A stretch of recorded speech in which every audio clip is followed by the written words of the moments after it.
사사기 1장 11절부터 21절까지의 말씀을 저와 여러분이 교독하겠습니다. 거기서 나아가서 드벨의 주민들을 쳤으니 드벨의 본 이름은 기럇세벨이라. 갈렙이 말하기를 기럇세벨을 쳐서 그것을 점령하는 자에게는 내 딸 악사를 아내로 주리라 하였더니 갈렙의 아우 그나스의 아들인 온니엘이 그것을 점령하였으므로 갈렙이 그의 딸 악사를 그에게 아내로 주었더라. 악사가 출가할 때에 그에게 청하여 자기 아버지에게 밭을 구하자 하고 나귀에서 내리매 갈렙이 묻되 내가 무엇을 원하느냐 하니 이르되 내게 복을 주소서. 아버지께서 나를 남방으로 보내시니 샘물도 내게 주소서 하매 갈렙이 윗샘과 아랫샘을 그에게 주었더라. 모세의 장인은 겐 사람이라. 그의 자손이 유다 자손과 함께 종려나무 성읍에서 올라가서 아랏 남방의 유다 황무지에 이르러 그 백성 중에 거주하니라. 유다가 그의 형제 시몬과 함께 가서 스밧에 거주하는 가나안 족속을 쳐서 그곳을 진멸하였으니 쓰므로 그 성읍의 이름을 호르마라 하니라. 유다가 또 가사 및 그 지역과 아스글론 및 그 지역과 에그론 및 그 지역을 점령하였고 여호와께서 유다와 함께 계셨으므로 그가 산지 주민을 쫓아내었으나 골짜기의 주민들은 철병거가 있으므로 그들을 쫓아내지 못하였으며 그들이 모세가 명령한 대로 헤브론을 갈렙에게 주었더니 그가 거기서 아낙의 세 아들을 쫓아내었고. 함께 보겠습니다.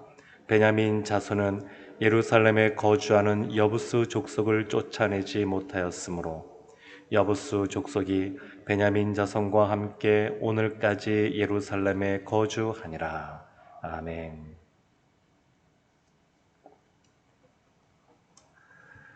히브리서 11장을 보면 소위 믿음장이라고 일컬어지면서 성경에 나오는 많은 믿음의 사람들이 등장하게 됩니다.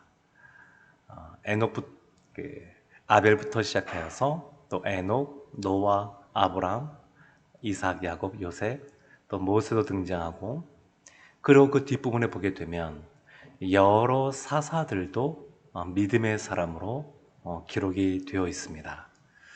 근데 이와 같은 믿음의 사람들을 보게 되면 시간적으로 또 상황적으로 많은 차이가 남에도 불구하고 이 공통적인 것이 있습니다. 이 믿음의 사람들은 이 상황에 휘둘리는 것이 아니라 여건이 어떻든 환경이 어떻든 그 상황에서도 믿음으로 반응했다라고 하는 것입니다. 그래서 우리의 삶 가운데서도 중요한 것은 핵심은 무엇이냐면 환경이 아니라 믿음입니다.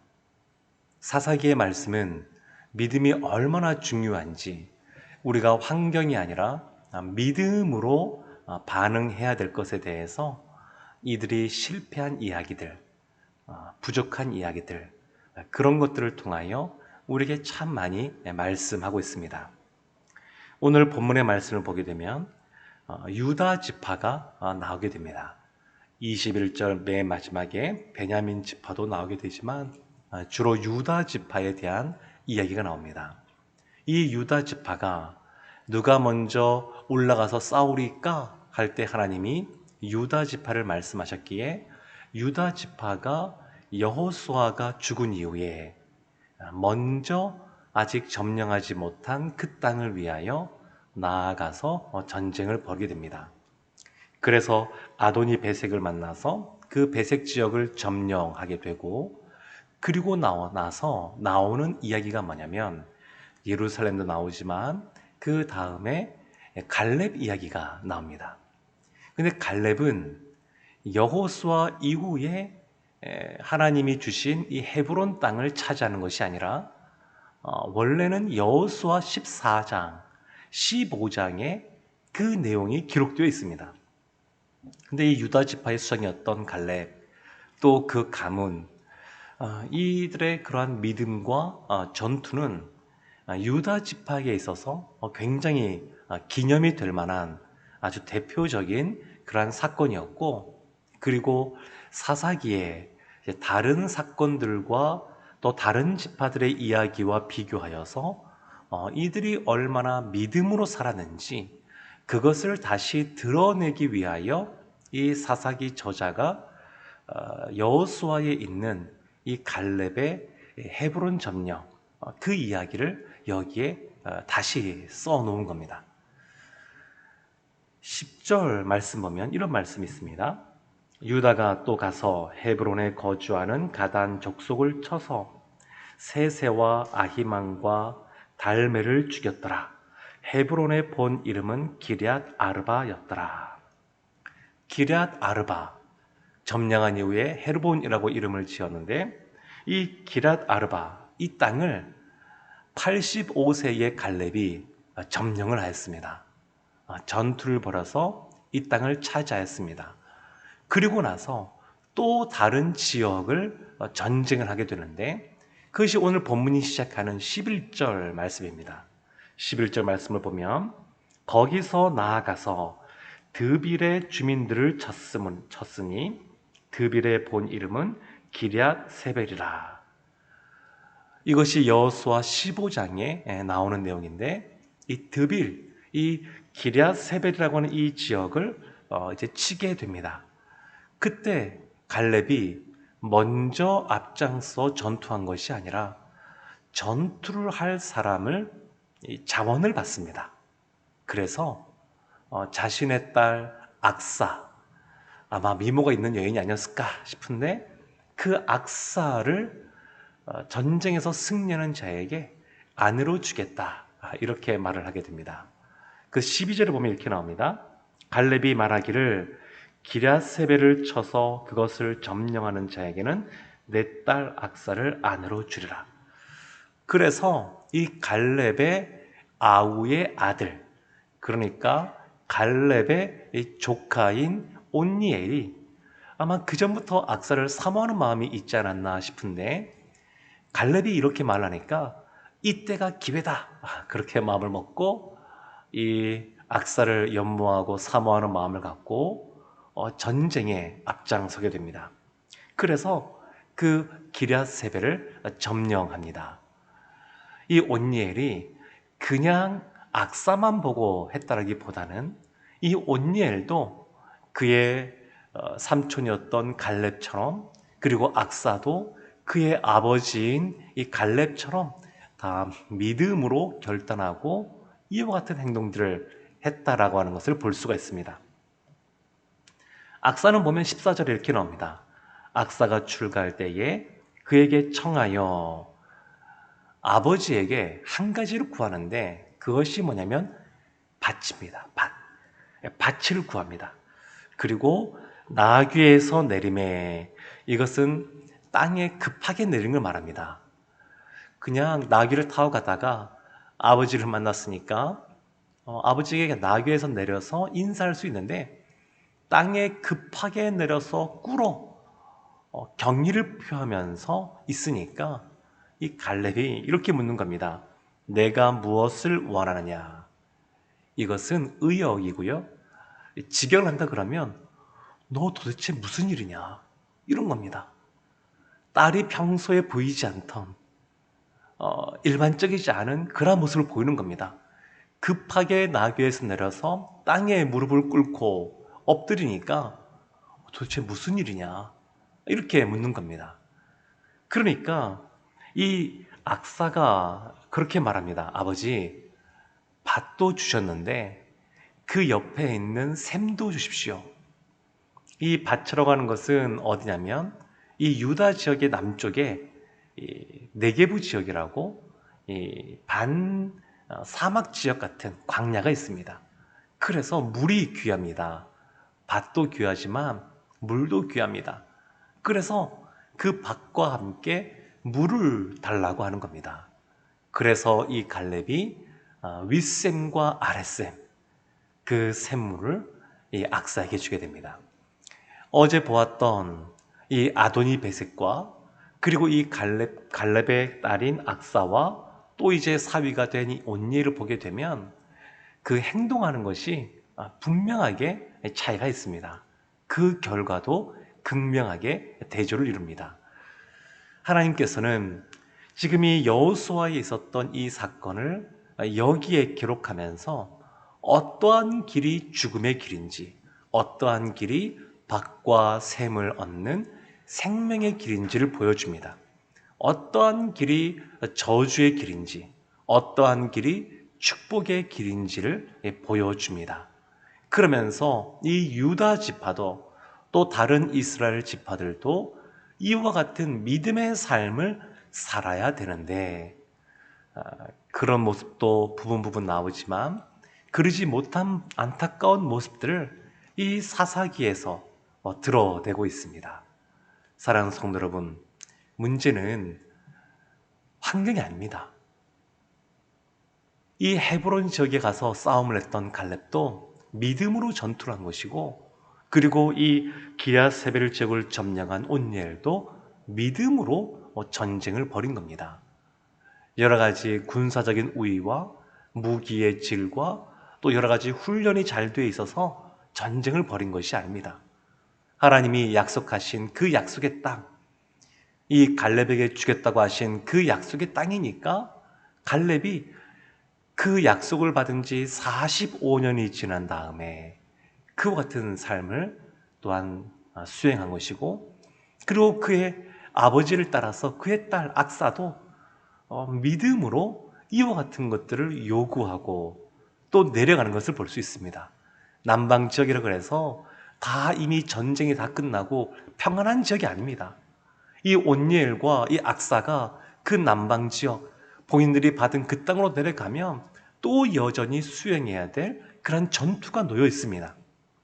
그 아버지 믿음의 사람 갈렙을 본받아서 그의 딸 악사도 믿음의 삶을 살아갔고, 또 그의 사위인 또 남편인 온니엘도 그와 같은 삶을 살아간 겁니다.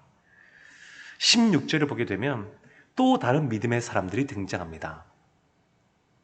모세의 장인 이드로죠. 모세의 장인은 갠 사람입니다.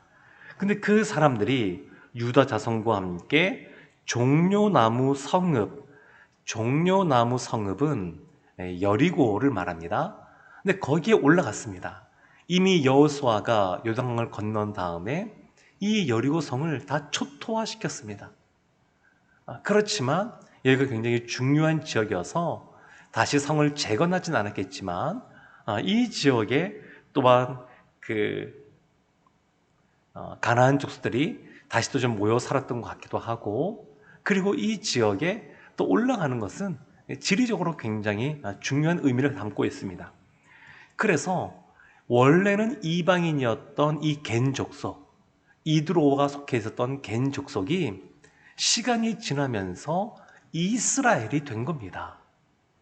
애굽에서 나올 때 허다한 족속, 갈렙과 같은 이방인들도 함께 이스라엘 공동체에 속하게 되었고, 그 이후에도 이스라엘 공동체가 아주 폐쇄적으로 있었던 것이 아니라 열린 공동체입니다.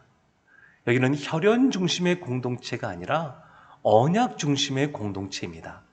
그래서 하나님을 나의 구주로 고백하고 하나님 말씀대로 살겠노라 다짐하고 살아가면 이스라엘이 될 수 있었습니다.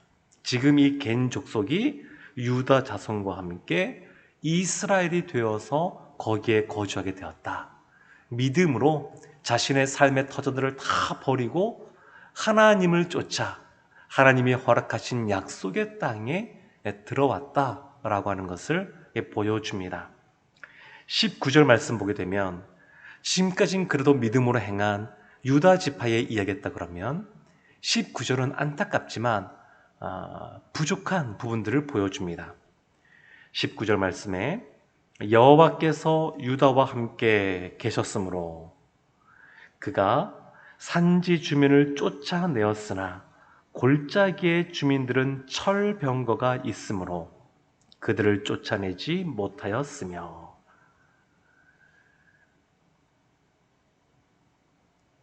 유다 지파가 산지에 있는 주민들은 쫓아냈지만 골짜기에 가나안 족속이 철병거가 있으므로 쫓아내지 못했다 이렇게 말합니다.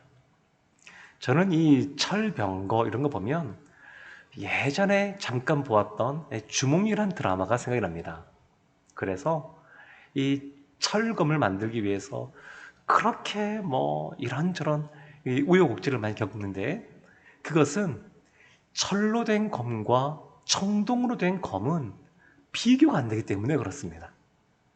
그러니까 철기 문화를 가졌다라고 하는 것은 그만큼 군사적으로 군사력이 아주 높아지는 아주 대단한 전쟁에 있어서 승패를 좌우하는 그러한 것이라고 할 수 있습니다. 이스라엘은 다윗 시대 때 가서야 철기 문화를 도입하게 됩니다. 그래서 골리앗 장군과 싸울 때에도 철로 된 검이 사울왕밖에 없습니다. 철로 된 검 자체가 없습니다. 그러니까 그들이 철기 문화를 갖고 있으니까, 철병거를 가지고 있고 철로 된 검을 가지고 있으니까 전쟁하기가 두려운 겁니다. 그러나 19절 말씀을 가만히 보면 하나님께서 이렇게 말씀하십니다. 여호와께서 유다와 함께 계셨으므로 산지 주민을 쫓아낸 것도 하나님께서 함께 하셨기 때문에 가능했다라고 말합니다. 19절 끝에 쫓아내지 못하였으며 라고 하는데, 이것은 번역이 온전하지 못합니다. 이것은 cannot, 할 수 없었다 이렇게 느껴지지만 그것이 아니고 do not입니다. 하지 않았다는 겁니다. 이들이 하나님께서 함께 하심으로 쫓아낼 수 있었지만, 믿음으로 전쟁을 하면 이것을 쫓아낼 수 있는 그러한 능력이 있었지만 하지 않았다라는 겁니다. 하나님이 함께 하심에도 불구하고 현실적으로 환경을 보니까, 상황을 보니까 도저히 믿음으로 살 수 없는, 하나님이 약속하신 약속에 그한 근거해서 싸운다 하더라도 자신이 없는 겁니다. 하나님 주신 사명을 주셨을 때 하나님은 늘 감당할 수 있는 능력을 주시는 분이신데, 그렇지만 머릿속은 알겠지만 실제로 용기가 생기지 않는 겁니다. 그런데 이것은 이들이 처음 듣는 말도 아닙니다. 여호수아 17장 18절에 보게 되면 요셉 자손 에브람 지파와 므낫세 지파를 향하여 여호수아가 이렇게 말합니다. 그 산지도 내 것이 되리니 비록 살림이라도 내가 개척하라. 그 끝까지 내 것이 되리라. 가나안 족속이 비록 철병거를 가졌고 강할지라도 내가 능히 그를 쫓아내리라 하였더라. 하나님이 요셉 지파에게, 요셉 자손에게 복을 주셔서 그 숫자가 많게 되었습니다. 그런데 이 에브라임 지파와 므낫세 지파가 여호수아를 찾아온 겁니다. 우리는 사람도 많은데 다른 지파처럼 한 분깃만 주면 되겠습니까? 더 많은 땅을 주십시오. 이렇게 요구를 합니다. 그때 이 여호수아가 말한 것이 뭐냐면, 지금도 충분하다. 그리고 너희가 원하면 살림이라도 개척을 해라. 환경을 탓하지 말고 그 환경을 이겨나가라. 그 상황에서 할 수 있는 것들을 해라. 그렇게 말하는 겁니다. 그러면서 철병거가 그들이 있고 그들이 강할지라도 하나님께서 우리와 함께 하심으로 이기게 된다. 그러니까 그 가나안 족속들과 싸워서 그들을 쫓아내고 그 땅을 너희가 차지해라. 너희가 피 흘리지 않고 싸우지 않고 그것을 얻으려고 하지 말고 이미 하나님이 능력을 주시니까, 믿음의 발걸음을 걸어가면 하나님이 도와주시니까 그렇게 해라 라고 하는 겁니다. 사랑하는 성도 여러분, 성경에서는 참 이런 부분들이 많이 있습니다. 시편 3편을 보면 시인인 다윗이 이렇게 고백합니다. 천만인이 나를 애워싸 진친다 하여도 나는 두려워하지 아니하리이다. 두렵지 않다는 겁니다. 이것은 하나님을 경험한 사람들, 하나님과 더불어 싸워 승리하는 경험을 한 사람들이 고백할 수 있는 내용들입니다.